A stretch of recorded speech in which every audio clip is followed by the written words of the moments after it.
Ladies and gentlemen, on to our big political story tonight. Mr. Rahul Gandhi has done it again. And now you would wonder, what has he done? After coming up with democracy is dead taunt just a few weeks ago in an interaction with the Brown University students and faculty, today the Congress Member of Parliament, the Congress President at one point in time, has remarked that even Saddam and Gaddafi have won polls. So what's so great about winning polls? He's also gone on to say that democracy was being strangled in India, but the nation will emerge stronger. Listen in to Mr. Rahul Gandhi. An election is not simply people going and pressing a button on a voting machine. An election is about narrative. An election is about institutions that make sure that the framework in the country is operating properly. Election is about a judiciary that is being fair. Election is about a debate that is taking place in Parliament. Right? So you need those things for the vote to count. You know, Saddam Hussein and Gaddafi used to have elections. They used to win them. They were actually voting. It wasn't that they weren't voting, but there was no institutional framework to protect that vote. So to me, India is going to find out that it's actually much further down the curve than it thinks and that outsiders think. So the legitimate question on the Newshour tonight, Mr. Rahul Gandhi can't win the mandate, so is it all right to malign elections and polls in this country? Question democracy? That's the question and the debate. Rahul democracy remark. The debate coming up on the other side. You're watching the Newshour at 9. Debate number 1 on Times Now, Super Prime Time. And joining me tonight, Abdul Razak Khan, political analyst, Tehseen Poonawala, political analyst, Dr. Anand Ranganathan, author. But my first question goes to Mr. Gaurav Bhatia, national spokesperson of the BJP. And Mr. Gaurav Bhatia, just when you thought that he's made enough gaffes and had enough taunts on how democracy runs in India, the man whose party imposed emergency in this country has compared India and elections in India and winning of polls in India to Saddam Hussein and Gaddafi. Now, I as an Indian find this extremely insulting if Mr. Rahul Gandhi thinks India is like either Iraq or Libya. How do you see this new comment coming in from Mr. Rahul Gandhi, the leader of the oldest national party of India?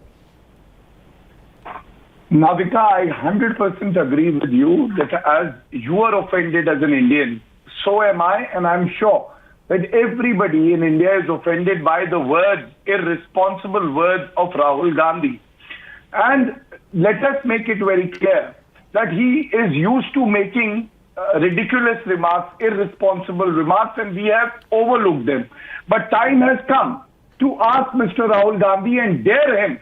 How dare he say these words without an iota of evidence? Can he substantiate what he is talking about? Can he give us an example how the parliament is not to be trusted? Can he tell the people of India how judiciary is not fair? And it has become a habit because Rahul Gandhi's brilliant brain has two beautiful, useless sides. On the left side, there is nothing right, and on the right side, there is nothing left. And I feel sorry for Rahul Gandhi that Rahul Gandhi does not even understand that the beauty of democracy is you may lose an election, but don't lose the little respect people have for you as a leader.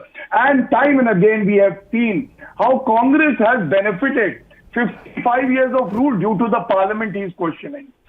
The charges of rape on Rahul Gandhi, and I am forced to say this, were quashed by the Supreme Court. There was a complaint.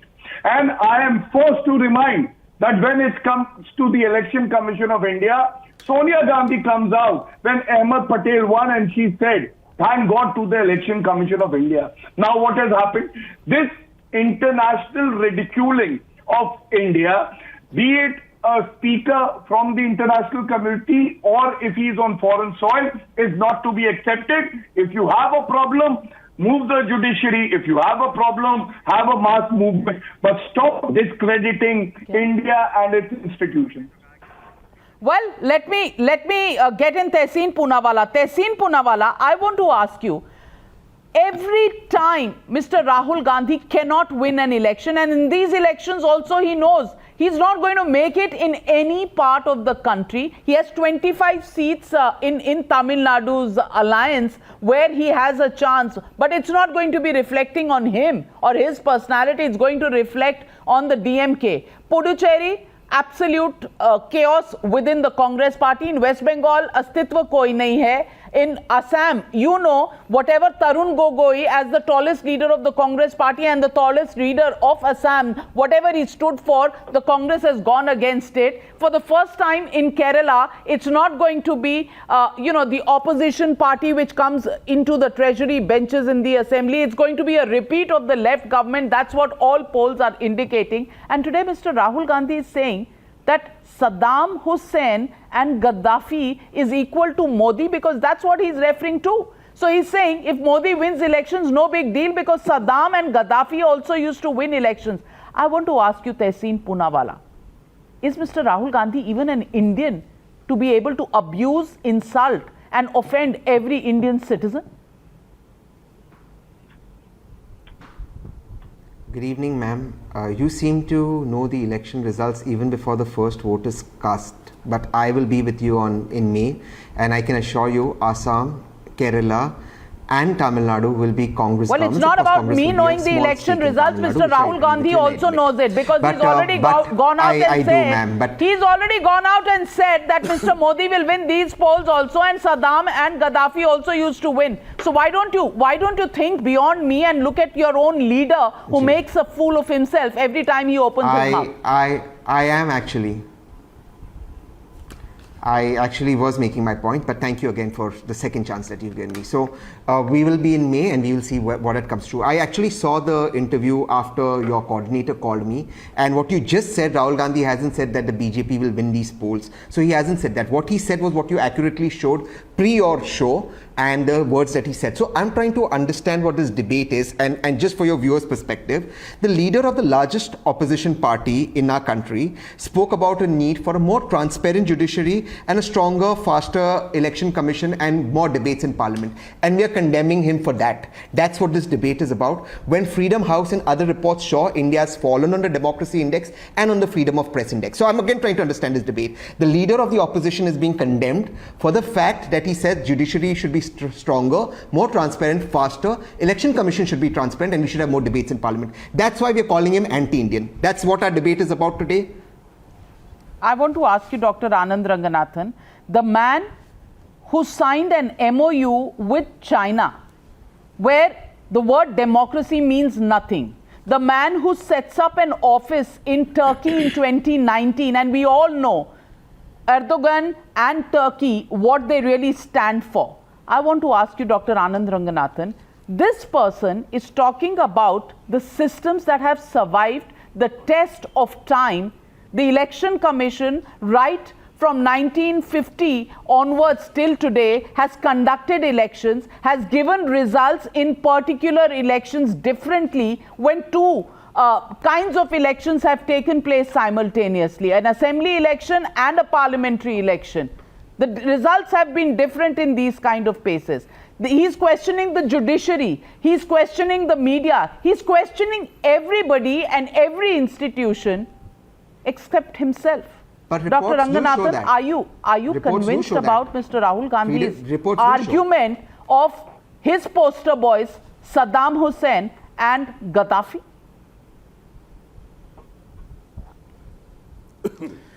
Good evening, Navika. Look, I think Rahul knows by now that the only election he can now win is the RWA elections in Lutyens, Delhi. And there too, There'll be stiff competition from Congress geriatric uncles and aunties who've occupied the bungalows for decades, for they want to win an election as well. वो कहेंगे पहले line में आओ, हमें तो पहले जीतने दो.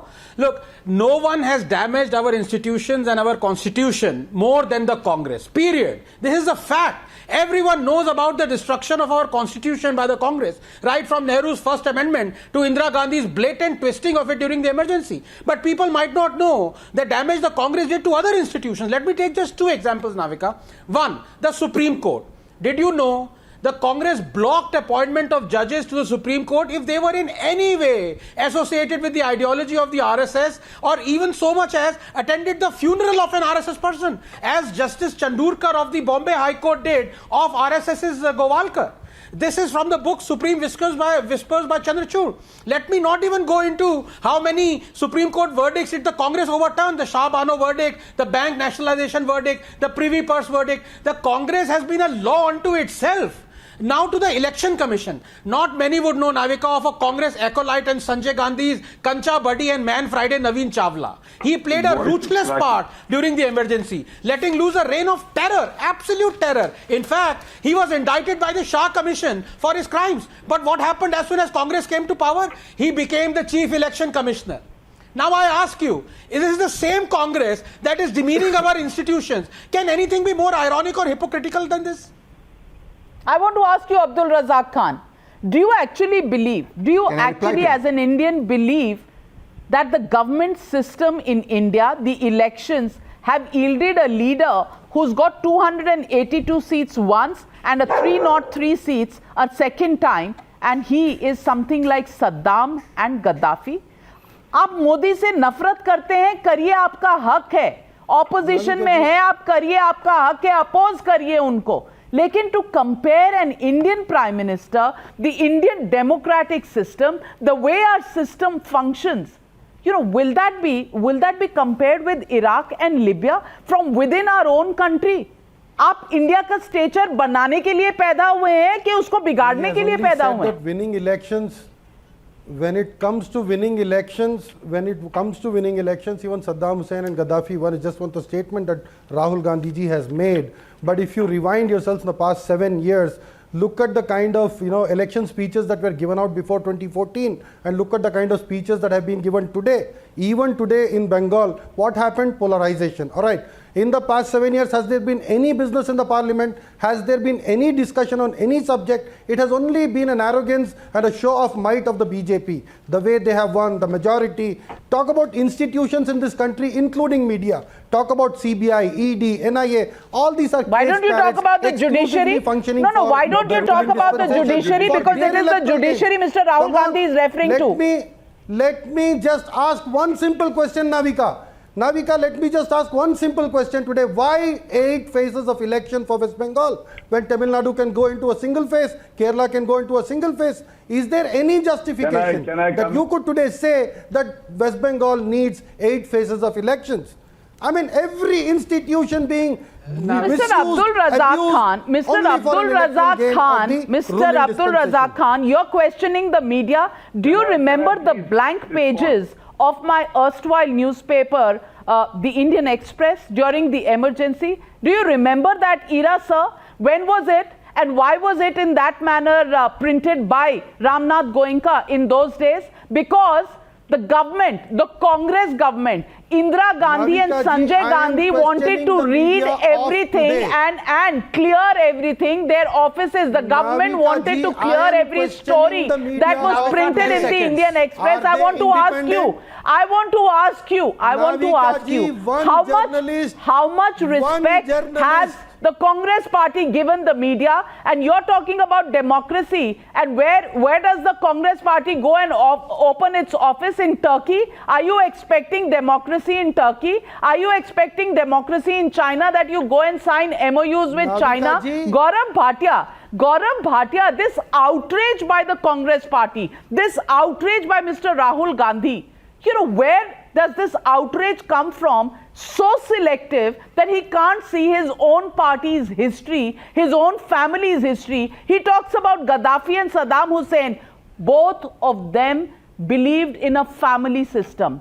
Where else do you think a family system exists in the country? if not in the Gandhi Parivar and the Congress Parivar? Absolutely, Navika. Let me start by this statement of Saddam Hussain and Gaddafi. This is not the first time that he has said this. A few weeks back also, he had made the same allegation. And closest that Indian vibrant democracy came to a dictatorial rule was during emergency. But Rahul Gandhi probably does not want to reflect on it. They spoke about judiciary. Now let me give them some facts. Judiciary today is the most respected institutions, not in India, but in the entire world. And the reason is very simple. Because there is separation of judiciary from the executive in the true spirit of the constitution. But these facts will really hurt you. Justice Behrul Islam, do you know who he is? 1962 to 72, he was a Rajya Sabha member of the Congress.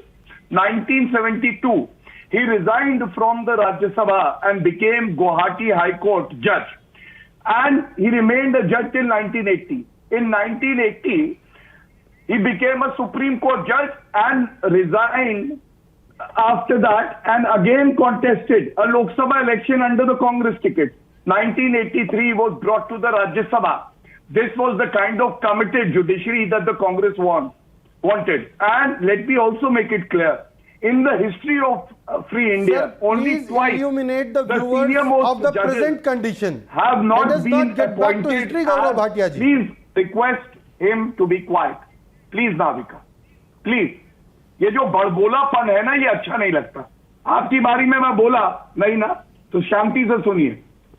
Navika, in the history of free मैंने India सिर्फ इतना कहा कि history में नहीं जाते हैं, आज जो देश में चल रहा है उसके बारे में बोलिए. बकवास कर रहे हैं नाविका. नहीं, हिस्ट्री में क्यों नहीं जाते? 1975 लोग भूल गए हैं क्या? हिस्ट्री में क्यों नहीं जाना? क्या देश की जो डेमोक्रेसी है वो 2014 में खत्म हुई थी? उससे पहले बहुत डेमोक्रेसी चल रही थी यहाँ. अब्दुल रज़ाक खान, हिस्ट्री में क्यों नहीं जाना? हर चीज तो आप हिस्ट्री से उठा के बताते हैं. तो ऐसे ही पोर्ट्रे करते हैं ना, ऐसे जैसे हर चीज जब बोलते हैं तो वही. नहीं, हिस्ट्री में जाने से आपको डर क्यों लगता है? हिस्ट्री देखिए ना, 55 साल अगर राज किया है तो किस तरह से राज किया है और उसके बारे में आज लोग क्या कहते हैं, क्यों जानने में आपको दिक्कत होती है? क्यों डर लगता है सच्चाई सुनने में? हमने सिर्फ एक सवाल किया कि वेस्ट बंगाल में 8 फेज में चुनाव हो रहा है. उत्तर दूंगा, लेकिन आप इंटरप्ट मत करिए, उत्तर आपको मिल जाएगा. Gaurav Bhatia first, you and then doctor Anand Ranganathan. आप सद्दाम हुसैन नहीं है. मैं अपनी बात पूरी करना चाहता हूं. Please, can I complete my self? Go on Gaurav. Thank you. And I was giving an example. In the history of free India, only twice senior most judges of the Supreme Court as a precedents who become the CJI have been superseded to have a committed judiciary. Both the occasions have happened under the Congress rule. And in the end, about the Election Commission of India, last time there were 7 phases. This time there are 8 phases. Who decides? Read Article 3 to 4. Okay? It's the Election Commission of India that decides whether there are 7 phases required or 8 phases. And the lawlessness that prevails in West Bengal, even 15 phases would have been less. You know why? Because gundas of TMC are threatening the voters of West Bengal, and Supreme Court has said that democracy does not exist in West Bengal during the Panchayat election. Please read the remarks of the Supreme Court. Sir, BJP has no cadre in West BJP. It is all TMC members. आप कौन है? आप कांग्रेस के प्रवक्ता हैं. आप कांग्रेस का प्रवक्ता की इतनी हिम्मत नहीं है कि वो शो में आके डिबेट कर सके. सांसदों को उतार के विधायक बनाने पे तुले हुए. कांग्रेस का प्रवक्ता कहाँ है? पिद्दी के साथ. सर, आप तो एमपी को उतार के एमएलए टिकट दिए. कांग्रेस शर्म आनी चाहिए. आपके पास मेंबर्स नहीं है और आप आज बात करते हैं.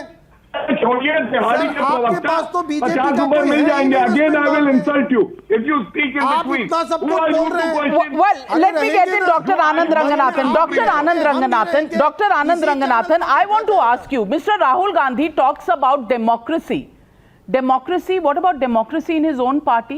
The G23 leaders have raised issues. They've raised issues. Bengal का सवाल उठाते हैं अब्दुल रज़ाक खान. बंगाल में ISF के बारे में आनंद शर्मा, जिन्होंने चार डेकेड्स की सर्विस दी है कांग्रेस पार्टी को, उन्होंने कुछ कहा है उसके बारे में.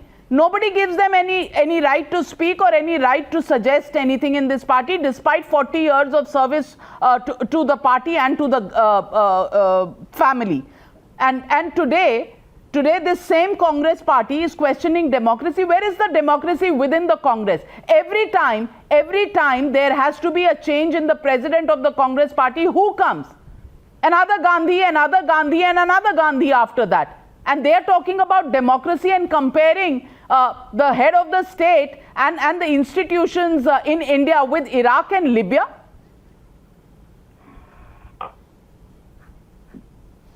Yeah, Navika, first of all, to the two questions that were raised by Mr. Abdul Razak, I think it's very embarrassing, especially for your viewers who are watching it, that he comes so ill-prepared for his debates. Because the questions are, can be answered by every child. Because number one, as Gaurav rightly put it, in the last elections that were held in Bengal, there were 7 phases. This time there are 8. And the reason for that is the rampant trampling of the law and order situation out there. In fact, in 2018 Panchayat elections, 20,000 seats went uncontested. Does he even know this? कुछ तो ख्याल रखिए debate पे आने से पहले. Number 2, ये डरे हुए हैं, कह रहे हैं कि हिस्ट्री में मत जाइए. I am Navika maintaining a thread of brutal stomping of freedom of speech and expression by the Congress ever since its inception or ever since India got independence. It is 278 or 280 strong, the thread, tweet strong thread. But the amazing thing is, ever since Rahul Gandhi entered politics from 2000 onwards, there are about 80 blatant violations of freedom of speech and expression, jailing of editors, firing of newspaper offices, trampling upon freedom of speech, of press, sedition charges. So it is not that you have to go to emergency or even before Rahul Gandhi entered politics. The point is, he has done nothing. He has done nothing to preserve democracy and to save freedom of speech and expression. Sir, rape victims were not burnt in the night in the Congress regime. The guy doesn't know. Sir, while Congress was in power, rape victims were not burnt in the night. Sir, journalists were not arrested Abdul Razak Khan, why don't you look at how rape victims are being treated in Rajasthan? It's no matter of pride to point about rapes in one state and not in another. Well, a woman, whether she is in Rajasthan or she is in Uttar Pradesh, deserves her dignity. So let's not sidetrack. And if Mr. Rahul Gandhi could go to Hathras, then Mr. Rahul Gandhi today should be honoring the democratic right of Mr. Rahul Gandhi to be an activist in Rajasthan, where his own party is holding the government. But ladies and gentlemen, I just want to rest my case on one question. Those who run their party through a family, like Saddam Hussain and like Gaddafi, are now pointing fingers at democratic values in other political parties. Those who have imposed emergency in this country, who have not allowed people to express their opinions. Just open the history books of June 1975 and you'll find the mention there. Those people are today talking about the Prime Minister of this country being a dictator. Those who believe in China, a country that is completely ruled by one party, one man, the president and the Communist Party, they sign MOUs with such countries and they open offices in Turkey run by Islamist dictators. And they are today questioning the democratic processes and values in India. Isn't that ironical? Does Mr. Rahul Gandhi have the right to insult your and my country, the country we are so proud of, a country called India? No, Mr. Rahul Gandhi, please think again. Thank you very much to my panelists for joining me on debate number 1. Debate number 2 on the other side. The News Hour at 9 will be right back after the break.